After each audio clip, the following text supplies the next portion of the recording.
Bismillahirrahmanirrahim. Assalamualaikum warahmatullahi wabarakatuh. Alhamdulillahi rabbil alamin. Wal aqibatu lil muttaqin wa la udwana illa 'alal zalimin. Asyhadu an la ilaha illallah wahdahu la syarikalah. Wa ashhadu anna Muhammadan abduhu wa rasuluh la nabiyya ba'dah. Allahumma salli wa sallim ala sayyidina Muhammad wa ala alihi wa ashabi ajma'in, amma ba'd. Jamaah salat subuh yang sangat dimuliakan Allah Subhanahu wa taala, marilah mengawali segalanya, setiap kebaikan dengan sama-sama kita sampaikan puji dan syukur kita kepada Allah Subhanahu wa taala. Berikut selawat beserta salam kita kirimkan kepada seorang hamba yang agung, Nabi besar Muhammad sallallahu alaihi wasallam. Karena beliaulah kita bisa mengenal Allah, karena beliaulah kita bisa mengetahui bagaimana cara bertaqarrub kepada Allah, berhablum minallah, dan karena beliau pula kita bisa mengetahui bagaimana cara berhablum minan nas. Demikian juga kepada para sahabat, ulama-ulama tabi'in, tabi'in dan penerus perjuangan beliau sampai ke akhir zaman. Jamaah yang dimuliakan Allah Subhanahu wa taala, pertama sekali penghormatan saya kepada imam kampung, Bapak Kesyik, Tuha Pet, Tuha Lapan, guru-guru kami, orang-orang tua kami yang berada di tempat yang mulia ini. Kemudian penghormatan saya juga kepada Bapak protokol yang telah memberikan sedikit waktu kepada saya pada subuh pagi hari ini. Kemudian penghormatan saya juga secara spesial, secara khusus kepada Ustadz Dr.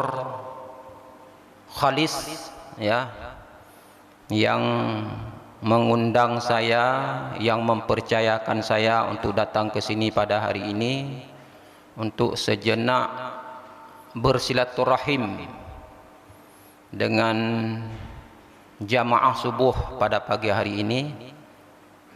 Kalau tidak diundang beliau, saya tidak akan datang ke sini tentunya. Ketika beliau mengundang, beliau memberikan penghormatan kepada saya juga harus memberikan penghormatan kepada beliau. Beliau salah seorang ulama hadis sekarang di sini, mengambil doktor dalam bidang hadis. Seharusnya bidang ini disampaikan oleh beliau, tapi beliau meminta kepada saya, mungkin karena sudah terlalu sering. Halis ya. Baik Bapak Ibu sekalian, jamaah salat subuh yang dimuliakan Allah Subhanahu wa taala. Saya dimintakan oleh Bapak Dr. Ustadz Khalis untuk memberikan materi khusus ilmu hadis, kata beliau. Ya. Karena di sini sudah sering diberikan materi hadis. Jadi beliau minta diberikan ilmu hadis. Ya, kita coba lihat ya apa yang bisa saya sampaikan. Bahwa ilmu hadis itu oleh para ulama dibagi kepada dua macam. Ya, dalam berbagai kitab pun kalau kita buka, bahkan dalam bahasa-bahasa Inggris pun kalau kita baca, itu tetap dibagi secara umum ilmu hadis itu kepada dua macam. Yang pertama disebut dengan ilmu riwayah. Ya. Ilmu riwayah ini adalah ilmu hadis yang berbicara tentang ma rawahu 'anin nabi sallallahu alaihi wasallam. Artinya sesuatu yang diriwayatkan dari Nabi sallallahu alaihi wasallam. Itulah materi hadis. Jadi kalau saya baca tadi di teks berjalan itu ada kajian khusus kitab Sahih Bukhari. Itulah yang disebut dengan ilmu riwayah.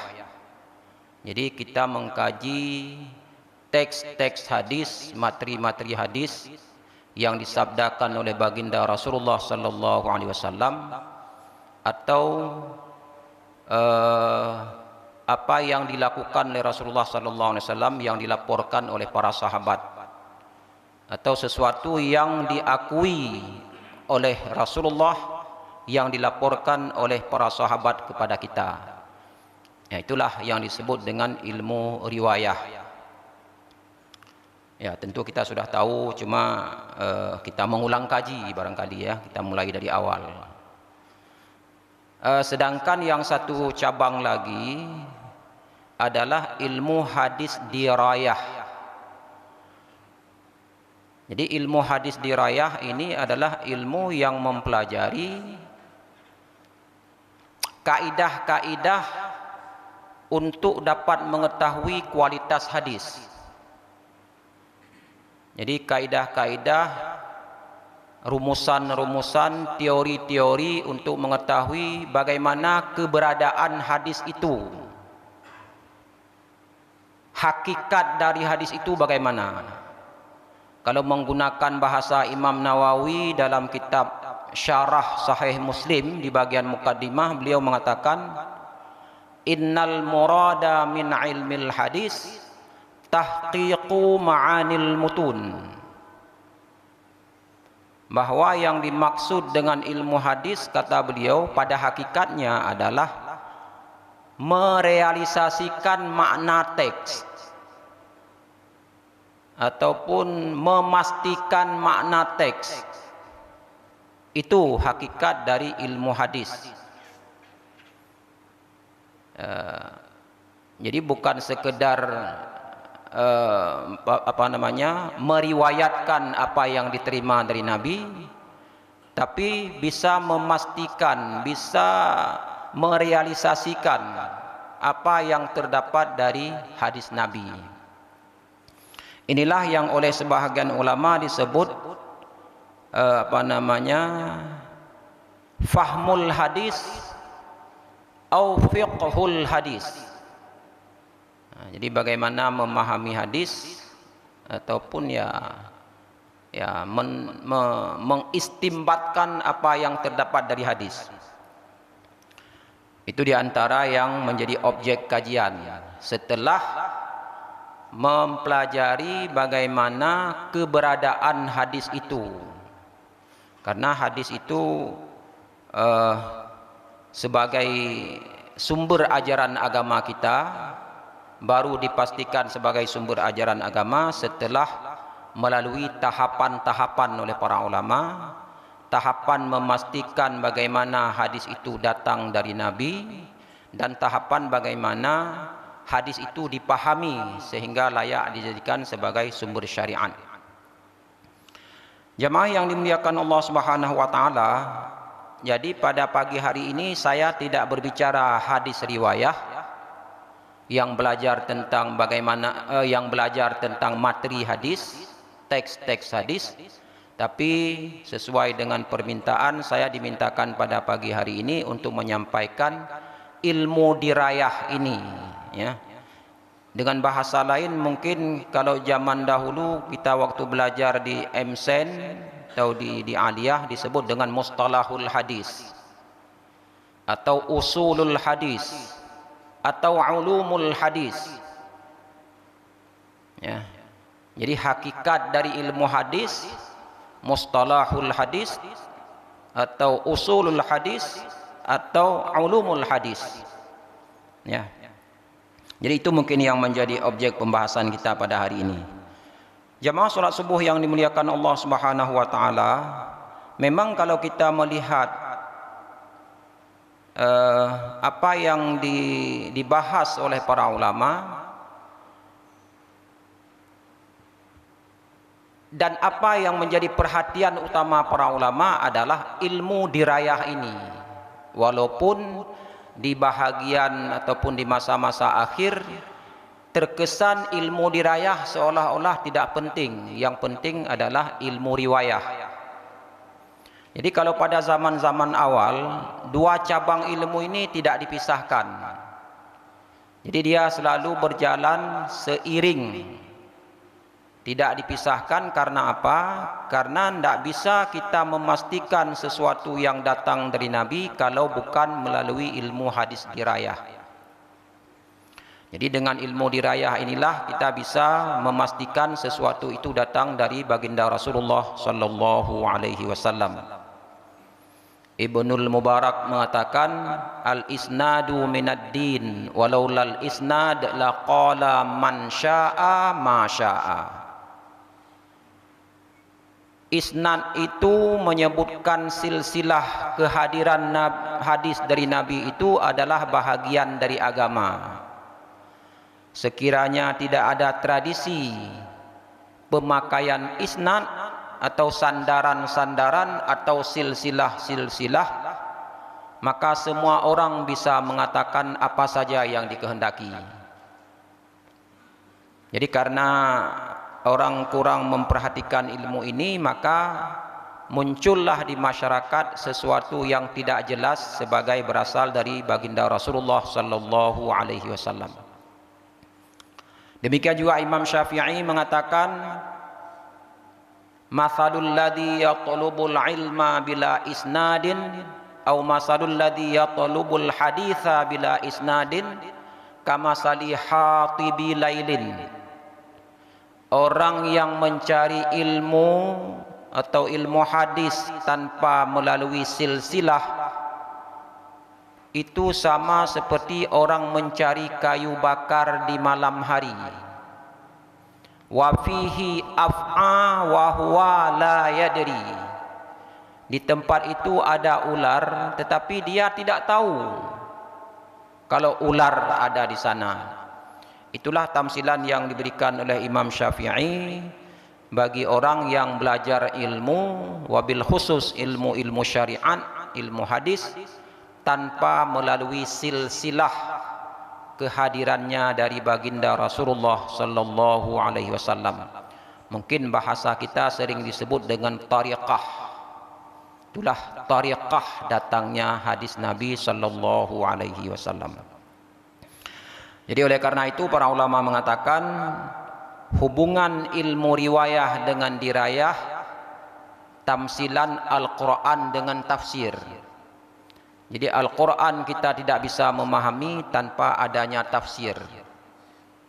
Jadi begitu eratnya hubungan antara dua cabang ilmu ini sehingga dalam memahami ajaran agama ataupun hadis secara khusus harus senantiasa diseiringkan dua cabang ilmu ini. Jamaah subuh yang dimuliakan Allah Subhanahu wa taala, suatu ketika ini ceritanya hampir 25 tahun yang lalu mungkin ya. Saya sedang berada di perpustakaan di UIN atau dulu IAIN Ar-Raniri. Tiba-tiba datang seorang mahasiswa saya menjumpai saya bertanya, "Pak, saya sedang menulis skripsi. Saya sekarang sedang mencari hadis. Saya sudah dapatkan hadis yang mau saya pakai untuk skripsi saya, tapi saya tidak mengetahui siapa periwayat hadis ini." Dia sambil memegang satu kitab ya. Yang anehnya yang dipegang adalah kitab Bukhari. Pegang kitab Bukhari. Saya sudah baca ada beberapa hadis yang mau saya kutip, tapi saya nggak tahu siapa periwayat hadis ini. Saya bilang, pegang kitab ini, ya coba tutup dulu kitabnya. Tutup dia. Kitab ini kitab Sahih Bukhari, Pak. Tapi saya nggak tahu siapa periwayatnya. Saya heran kan. Dia buka lagi tagnya. Ini ada beberapa hadis Pak yang mau saya kutip. Tapi tidak tertulis rawahunya siapa, nggak tahu saya. Saya teringat lagi, ini kenapa begini mahasiswa ini? Sudah tertulis rawahul Bukhari. Udah dilihat nama kitabnya Sahih Bukhari, diriwayatkan oleh Bukhari, tapi dia masih bertanya-tanya. Ketika saya coba merenungkan kenapa terjadi begini, ya, akhirnya saya berkesimpulan, entah betul entah salah. Ini nampaknya si mahasiswa ini tidak pernah mengambil hadis dari kitab asli. Jadi kalau mengambil hadis bukan dari kitab asli,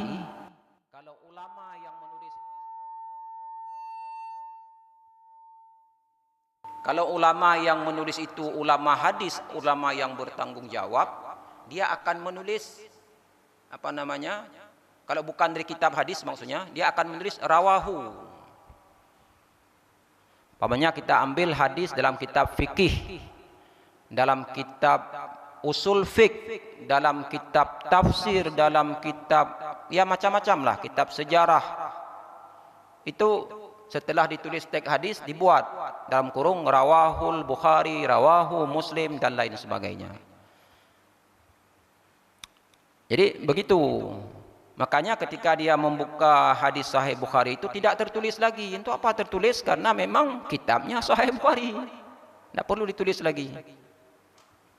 Itulah saya berkesimpulan, berarti ilmu dirayah sangat jarang dipelajari, termasuk oleh mahasiswa sendiri. Lebih fokus dalam mengkaji hadis adalah riwayah. Saya juga teringat dulu sejak saya di MIN, itu guru saya meminta menghafal kitab Matan Arba'in. Ya, itu disuruh hafal.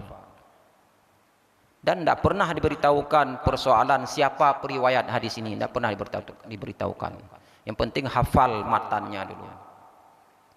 Inilah ketika terjadi seperti mahasiswa tadi, kita baru bertanya-tanya, ya, rawahu siapa hadis ini? Padahal kita sudah buka kitab langsung. Untuk apa ditulis setiap hadis rawahul Bukhari, rawahul Bukhari? Nah, ini satu kisah yang menjadi pelajaran yang sangat penting bagi saya, sehingga hal ini perlu diklarifikasikan, perlu diberikan penjelasan kepada setiap talibul hadis, ya, orang yang mengkaji hadis. Jamaah salat subuh yang dimuliakan Allah Subhanahu wa taala,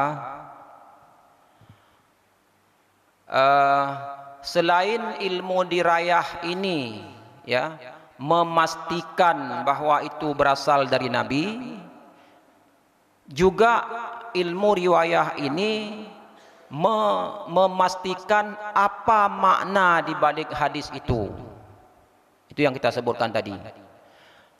Jadi ilmu dirayah itu bukan sekedar mempelajari apakah itu betul berasal dari Nabi, tetapi juga mempelajari bagaimana memahami sesuatu yang dikatakan berasal dari Nabi. Ini dua objek kajian dari ilmu dirayah yang oleh ulama mutaakhirin seperti terpisahkan dari ilmu hadis.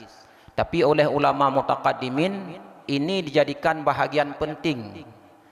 Sehingga Ali Al-Madini, gurunya Imam Al-Bukhari, mengatakan mempelajari fiqhul hadis itu adalah setengah dari mempelajari ilmu hadis. Jadi mempelajari ilmu dirayah ini setengah dari belajar ilmu hadis. Setengah lagi itu belajar matan, belajar sejarahnya, belajar ikhtilaful hadis, takhasusnya doktor hadis, ya, macam-macam itu. Tapi khusus yang setengah lagi itu adalah pada fiqhul hadis ini, dirayah, bagaimana memastikan, bagaimana memahami dan lain sebagainya. Tapi oleh ilmu ulama-ulama mutaakhirin itu agak kurang mendapat perhatian. Ya, ulama-ulama mutaqaddimin itu yang paling fokus untuk mengkaji ilmu dirayah ini. Jamaah yang dimuliakan Allah Subhanahu wa taala, mengingat ilmu dirayah ini sangat penting, maka oleh para ulama yang sejak dari masa-masa awal, ya, itu menjadi pusat perhatian utama, seperti dalam kitab Al-Muhaddisul Fasil. Jadi ilmu dirayah ini didirikan secara resmi mungkin, ya, itu pada abad keempat Hijriah. Jadi oleh seorang ulama yang namanya Rama Hurmuzi dalam kitabnya Al-Muhaddisul Fasil, ya. Disitulah beliau memberikan kaidah-kaidah secara resmi, tapi kalau tidak secara resmi sejak masa-masa awal, masa-masa Imam Syafi'i itu sudah ada, cuma masih terpencar-pencar ilmu itu. Jadi pada masa abad-abad pertengahan abad keempat Hijriah itulah masa-masa jayanya ilmu hadis dirayah ini. Apa yang menjadi perhatian dalam kajian ilmu hadis dirayah ini adalah bagaimana, ya, hadis itu bisa dijadikan sebagai sumber syariat. Karena kita tahu sumber syariat yang pertama adalah Al-Quran dan sumber syariat yang kedua adalah hadis. Al-Quran tidak jadi persoalan di kalangan ulama, karena dari segi wurudnya datangnya itu secara pasti mutawatir. Tetapi hadis tidak seluruhnya mutawatir. Oleh karena itu yang mutawatir tidak dibicarakan lagi, yang non mutawatir itulah yang menjadi perhatian, dan bahkan yang banyak adalah hadis ahad. Itulah yang menjadi pusat perhatian para ulama untuk mengkaji, memilah-milah mana hadis yang memang betul berasal dari Nabi dan mana yang bukan berasal dari Nabi. Jamaah yang dimuliakan Allah Subhanahu wa taala, dalam kajian-kajian selanjutnya objek yang menjadi perhatian ilmu riwayah dan dirayah semakin jelas. Bagaimana dikatakan semakin jelas?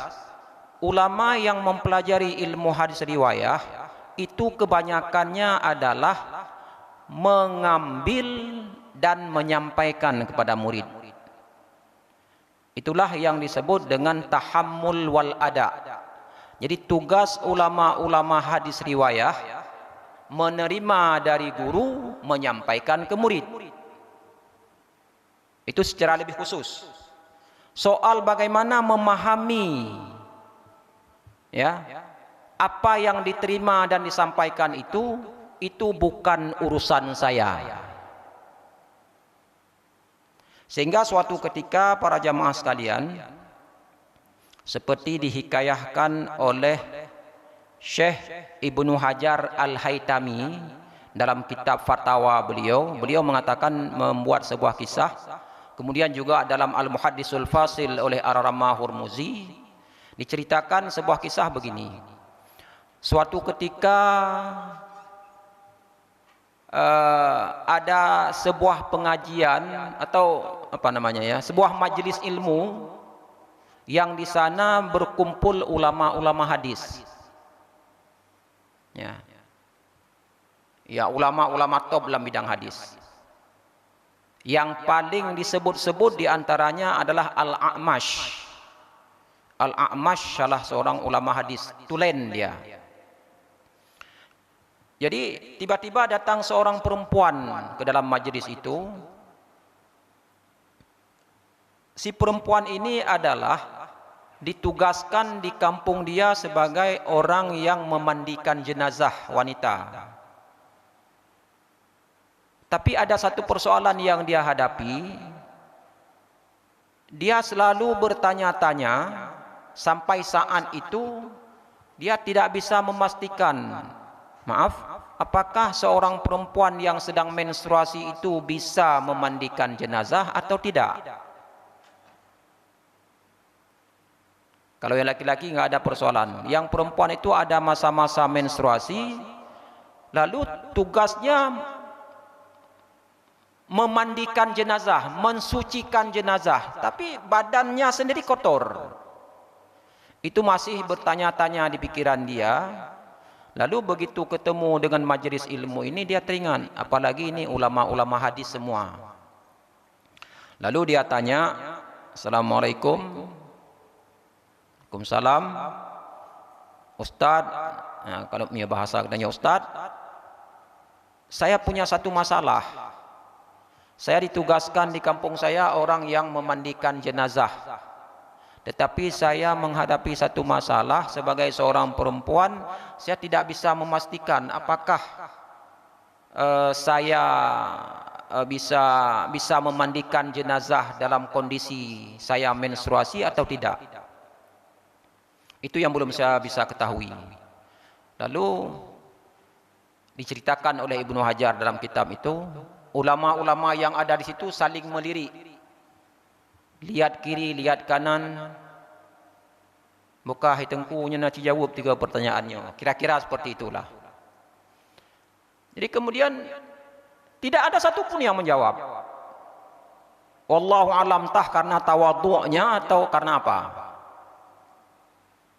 Akhirnya datanglah Abu Thawr. Ya, Abu Thawr itu salah seorang ulama fuqaha wal muhaddis ya. Lalu ditunjukkan, coba ibu tanyakan sama ustadz itu yang baru datang itu. Lalu dia tanyakan, dia ceritakan ya seperti tadi. Bagaimana ustadz, apakah seorang yang menstruasi itu bisa memandikan jenazah? Lalu ustadz ini ya berpikir sejenak. Setelah berpikir, beliau menjawab, boleh, nggak apa-apa. Bangunlah ulama hadis tadi, Al-A'mash. Hai Tengku, Pak, itu punya jawabannya. Masa Anda tidak ingat? Dulu kan Anda menyampaikan hadis ke saya. Anda menyampaikan hadis ke saya. Dulu suatu ketika Aisyah, pada saat baginda Rasulullah dalam masjid, tiba-tiba datang Aisyah. Begitu datang Aisyah, Rasulullah bangun, bangkit dari tempat tidurnya, pergi ke pinggir masjid, lalu menyodorkan kepalanya keluar masjid. Aisyah membersihkan kepala Rasulullah, menyisir ya, membersihkan dan menyisir. Jadi kalau menyisir, membersihkan kepala orang hidup boleh, maka membersihkan jenazah orang ataupun orang yang sudah meninggal itu lebih boleh lagi. Itulah saya ambil hukum katanya. Apa kata Al-A'mash? Saya sudah begitu lama berkecimpung dalam bidang hadis, tapi saya enggak tahu kalau dari hadis itu bisa kita ambil hukum boleh tidaknya memandikan jenazah oleh orang yang menstruasi.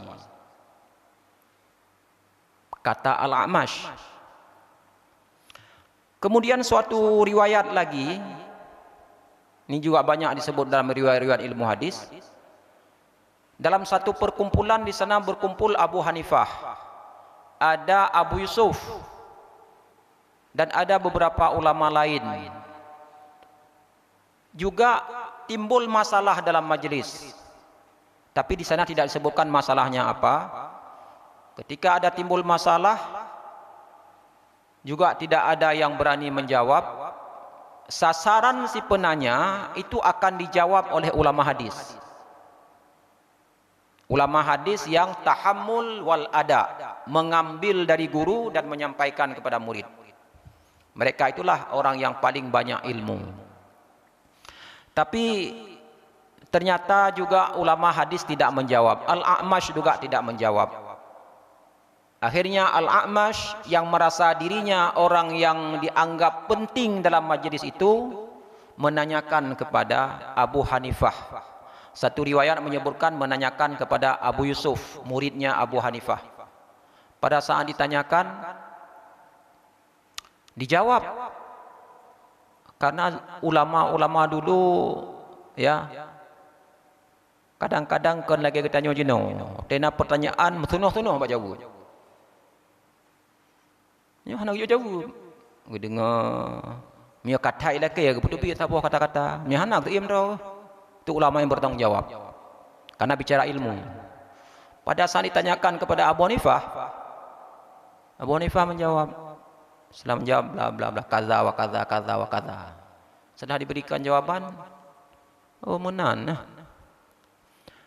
Ustaz, di mana itu diambil jawabannya? Itulah kamu lupa. Dulu kamu pernah menyampaikan hadis kepada saya begini. Dari situlah saya ambil hukum bahwa hukumnya begini. Yang sangat dahsyat para jamaah sekalian, apa jawaban Al-A'mash? Ya Aba Nu'man, sebutan untuk Abu Hanifah. Wahai Abu Hanifah, saya sudah berkecimpung dalam bidang ilmu hadis ini jauh sebelum orang tuamu berkenalan. Berarti Tuhan Al-A'mash dengan Abu Hanifah. Tetapi saya enggak tahu kalau kandungan hadis itu seperti yang Anda sampaikan. Sudah sangat lama saya berkecimpung dalam bidang hadis. Ternyata para jamaah sekalian, berkecimpungnya ulama hadis Al-A'mash dalam bidang hadis hanya sebatas tahammul wal ada. Ya, makna tahammul wal ada, menerima dari guru dan menyampaikan kepada murid. Dengan bahasa Al-Quran mungkin agak sedikit kasar ya, tapi kita tidak bermaksud kasar. Kal himari yahmilu asfaran. Seperti, dan disebutkan dalam kitab-kitab hadis memang, seperti keledai membawa kitab. Tapi kita tidak bermaksud itu. Ya, artinya apa? Menerima dari guru, menyampaikan kepada murid. Itu yang paling dipentingkan dari ulama hadis. Makanya beliau mengatakan dalam sebuah ungkapan yang cukup populer, antumul atibba wa nahnus sayadilah. Kalian ini wahai Abu Hanifah, wahai Abu Yusuf, wahai Abu Sur dan lain sebagainya, itu kalian itu para dokter semua. Kalau kami ini adalah sayadilah. Saydali itu apoteker. Dia orang yang menyediakan obat. Jadi dibandingkan dengan dokter, kami tidak bisa memberikan obat. Kami tidak bisa mendeteksi penyakit seseorang tanpa ada resep dari Anda. Anda berikan resep, datang ke kami sesuaikan. Inilah obat yang ditunjuk oleh dokter. Itu tugas kami. Anda mendeteksi penyakit. Anda bisa mengobati penyakit. Dengan kata lain, ketika seseorang mau berobat, maka tidak boleh lepas antara dokter dengan apoteker. Ya. Dokter tidak tahu mana obat-obat jenis macam-macam, bukan tidak tahu, maksudnya bukan bidangnya. Nah, jadi ditamsilkan oleh Al-A'mash, ya. Obat itulah hadis, disediakan oleh apoteker. Jadi diambil dari satu tempat, dibawa ke tempat lain. Ambil resep dari dokter, tunjukkan ini obat. Ketika ada yang bertanya, jangan tanya saya, tanyalah kepada dokter Anda. Itu tamsilan yang dibuat oleh ulama hadis. Jadi tujuan mereka mengobati orang sakit, tapi fungsi mereka berbeda. Fungsi apoteker menyediakan obat, fungsi dokter memeriksa penyakit dan menunjukkan obat apa yang cocok untuk penyakit itu. Jadi dengan saling kerjasama inilah bisa mengobati orang sakit. Demikian itulah dalam kajian ilmu agama ini. Jadi seorang fuqaha itu, ya, itu sangat penting bekerja sama dengan ulama hadis. Ulama hadis tanpa fuqaha tidak bisa memahami hadis yang sebenarnya. Maka kata gurunya Imam Syafi'i, ya, Ibnu Uyainah, ya ashabal hadis ta'allamu fiqhal hadis la yuqahhirukum ashabur ra'yi. wahai para ulama-ulama hadis, pelajarilah fiqhul hadis, apa yang dipahami dari hadis itu ataupun pemahaman hadis, supaya kamu tidak dilecehkan oleh ulama-ulama ahlur ra'i. Kemudian pada tempat yang lain beliau mengatakan, lau kunna qadiyan la darabna bil jaridi al muhaddis la yata'allamul fiqh wal faqih la yata'allamul hadis. Andai kata kami ini seorang yang punya otoritas, punya kuasa, saya akan mencambuk ulama hadis yang tidak belajar fikih, dan saya akan mencambuk ulama fikih yang tidak belajar hadis. Jadi tidak boleh berjalan sendiri-sendiri. Ulama hadis menyediakan hadis, ulama fikih memahami apa kandungan hadis. Inilah para jamaah sekalian yang kita sesali di zaman sekarang, yang oleh ulama dahulu telah diletakkan dasar-dasarnya, yang andai kata kita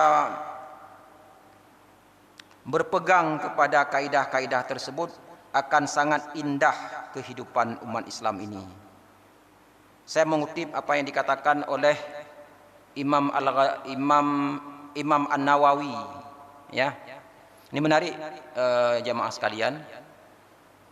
Imam Nawawi dalam kitab Minhajut Talibin, yang kemudian disyarah oleh Al-Mahalli dalam kitab Al-Mahalli, saya kutip dalam kitab Qalyubi wa Umairah, ya. Apa kata Imam Nawawi terkait dengan dua cabang ilmu ini? Wa ma wajadtahu ayuhan nadir fi hadzal mukhtasar min ziyadati lafdatin wa nahwiha ala ma fil muharrar fa'tamidha fala budda minha. Dibuat syarah oleh Al-Mahalli, kadza ma wajadtahu minal azkar. Ini masih teksnya. Kadza ma wajadtahu minal azkari mukhalifan lima fil muharrar wa ghairihi min kutubil fiqh fa'tamidhu fa inni haqqaqtuhu min kutubil hadisil mu'tamadah fi naqlihi li'tina'i ahlihi bilafdihi bi khilafil fuqaha fa innahum ya'tanuna ghaliban bi ma'nahu. Qalyubi wa Umairah jilid 1 halaman 16. Jadi ceritanya begini Bapak Ibu sekalian, kita sudah mengetahui bahwa Imam Nawawi punya kitab Minhajut Talibin. Minhajut Talibin ini merupakan mukhtasar dari kitab yang ditulis oleh Ar-Rafi'i, kitab Al-Muharrar. Tradisi penulisan kitab pada zaman-zaman dahulu, itu kitab dihafal oleh orang-orang yang belajar kitab. Dihafal.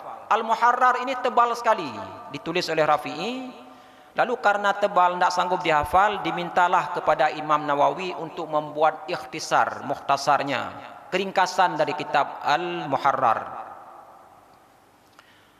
Ya, datanglah Imam Al-Ghazali membuat kitab mukhtasar dari kitab Al-Muharrar. Itulah yang dibaca-baca di dayah-dayah, itu kitab Minhajut Talibin. Lalu dalam kitab Minhajut Talibin pada bagian mukadimah, inilah disebutkan oleh Imam Nawawi. Jadi pada saat beliau mensyarah, membuat mukhtasar, beliau mengatakan, ini mukhtasar ini sebenarnya syarah, katanya. Ini saya garis bawahi. Mukhtasar yang saya tulis ini, yang seharusnya meringkas kitab Muharrar, itu sebenarnya syarah. Kenapa beliau mengatakan seperti itu? Karena rupanya Imam Nawawi pada saat membuat mukhtasar menambah beberapa lafaz yang di dalam kitab Muharrar sendiri tidak ditemukan. Makanya beliau mengatakan, wa ma wajadtahu ayuhan nadir fi hadzal mukhtasar min ziyadati lafdatin. Bila Anda membaca kitab Minhajut Talibin itu, dalam kitab mukhtasar itu, bila Anda menemukan ada tambahan lafaz, tambahan kata-kata yang tidak ada dalam kitab asli, kitab Muharrar yang diringkas itu, wa nahwiha ala ma fil muharrar fa'tamidha, maka tambahan lafaz itu Anda pegang kuat-kuat tambahan lafaz itu. Fala budda minha, karena lafaz itu, tambahan itu memang mesti ada. Kadza ma wajadtahu minal azkar. Demikian juga kalau Anda temukan tambahan lafaz dalam kitab-kitab Al-Azkar Nawawi. Ya, Nawawi punya dua kitab itu yang paling populer ini, kitab Minhajut Talibin dan Al-Azkar dan selain yang lain-lainnya. Jadi dari dua kitab ini kalau Anda menemukan tambahan-tambahan lafaz yang berbeda dari kitab-kitab lain, ya, mukhalifan lima fil muharrar wa ghairihi, berbeda dengan kitab muharrar, kitab aslinya dan kitab-kitab lain, min kutubil fiqhi, dari kitab-kitab fikih, fa'tamidhu, maka peganglah kuat-kuat tambahan lafaz yang saya berikan itu, kata beliau. Fa inni haqqaqtuhu min kutubil hadisil mu'tamadah, karena tambahan lafaz itu saya pastikan, saya tahqiqkan dari kitab-kitab kitab hadis yang sangat populer, yang kuat-kuat. Mu'tamadah fi naqlihi, dalam nukilannya. Mengapa? Li'tinai ahlihi bilafdihi bi khilafil fuqaha, karena ulama-ulama hadis ketika mengutip hadis mereka i'tina, mereka kuat menjaga betul, ya, dengan lafaz yang mereka riwayatkan berbeda dengan apa yang diriwayatkan oleh fuqaha. Jadi kitab muharrar ditulis oleh Rafi'i itu fuqaha, ya. Sedangkan kitab hadis itu ditulis oleh muhaddis. Fa innahum ya'tanuna ghaliban bima'nahu. Kalau ulama fikih itu mereka lebih fokus kepada pemahaman makna, sedangkan ulama hadis lebih fokus kepada menjaga lafaz-lafaz hadis tersebut. Makanya kata Imam Nawawi dan di syarah panjang lebar termasuk dalam kitab Nihayatul Muhtaj yang ditulis oleh Ramli dan dalam kitab Tuhfatul Muhtaj yang ditulis oleh Ibnu Hajar Al-Haytami, disyarah panjang lebar bagaimana pentingnya peranan ulama fikih dan pentingnya ulama hadis dalam berkolaborasi. Inilah para jamaah sekalian yang sekarang hampir tidak ada lagi. Ulama fikih berjalan sendiri, ulama hadis berjalan sendiri. Terjadilah paradok mupakit di mana-mana. Mengapa? Karena tidak ada integrasi ilmu seperti yang dikenal sekarang.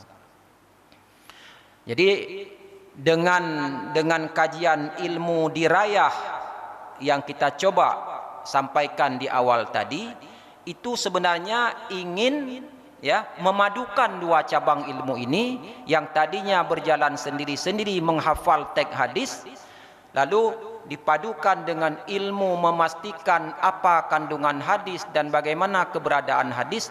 Itulah Islam yang paling indah.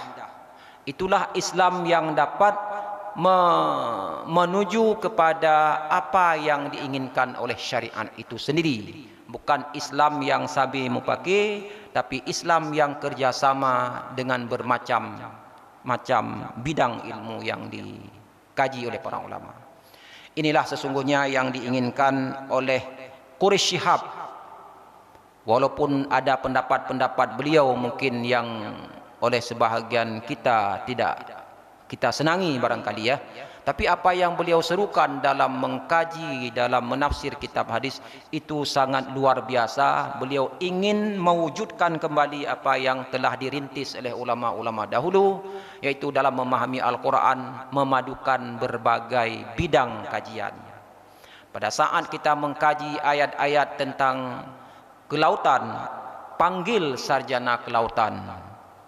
Pada saat kita mengkaji ayat-ayat tentang pepohonan, tentang hutan, panggil sarjana atau insinyur yang mengetahui tentang hutan, tentang tanaman, panggil mereka yang ahli, minta pendapat-pendapat mereka, lalu duduklah menafsirkan secara bersama-sama. Inilah sesungguhnya yang diinginkan sejak dari dahulu. Jadi ulama-ulama itu bisa berjalan seiring dalam menghasilkan suatu cabang ilmu. Jamaah yang dimuliakan Allah Subhanahu wa taala, ini sebenarnya sudah sudah disampaikan oleh baginda Rasulullah sallallahu alaihi wasallam, tersimpul dalam sebuah hadis yang diriwayatkan oleh Abu Daud, Tirmizi dan Ahmad, an Zaid bin Sabit qala sami'tu Rasulullah sallallahu alaihi wasallam yaqul naddarallahu imra'an sami'a minna hadisan fahafidhahu hatta yuballighahu farubba hamili fiqhin ila man huwa afqahu minhu wa rubba hamili fiqhin laisa bifaqih, rawahu Abu Daud wa Tirmizi wa Ahmad. Hadis dari Zaid bin Sabit, beliau berkata, saya mendengar baginda Rasulullah sallallahu alaihi wasallam bersabda, Allah akan memberikan cahaya bagi seseorang yang mendengar ucapan-ucapan kami dalam bentuk hadis, lalu mereka menghafal dan menyampaikan kepada orang lain. Farubba hamili fiqhin, betapa banyak orang yang membawa suatu cabang ilmu fikih atau hadis ila man huwa afqahu minhu, dia membawa sebuah ilmu kepada orang yang orang itu lebih paham dari orang yang membawa pertama. Jadi orang yang mendengar pertama dari baginda Rasulullah barangkali tidak lebih paham dibandingkan dengan orang yang dia sampaikan kepada orang ketiga. Rasulullah orang pertama, sahabat orang kedua yang menerima dari Rasulullah, lalu sahabat menyampaikan kepada orang lain, walaupun dia juga sahabat atau tabi'in. Boleh jadi orang yang mendengar orang ketiga ini lebih paham daripada orang yang menyampaikan kepada dia. Jadi orang yang menyampaikan ke dia itulah disebut ulama hadis, orang tempat dia menyampaikan itulah yang disebut ulama fikih. Jadi oleh karena itu beliau melanjutkan, warubba hamili fiqhin laisa bifaqih, boleh jadi orang yang membawa ilmu dia tidak paham terhadap ilmu itu. Itulah para jamaah sekalian, makanya para ulama mengatakan ketika kita menyampaikan hadis jangan buat ikhtisar, sampaikanlah sesuai lafaz yang kita dengar. Jangan paksa memahami lafaz hadis itu kalau kita tidak paham. Serahkan kepada ulama fikih untuk memahami apa yang kita sampaikan. Lagi tak pesan tidak doa min hanya akan merempak siang dengan ayah wajih katanya yang siat tentangnya pakiban. Lalu anak ini waktu pulang icok kesimpulan menteng gepegah yahwa geoja. Misalnya baik menan nanya hai pakiban kacis cerita gepegah hawa geoja, enggak bisa kita pahami. Coba kamu cerita, waktu kamu tanya bagaimana jawabannya. Oh dia jawab begini. Yang begini itu kerjanya ulama hadis.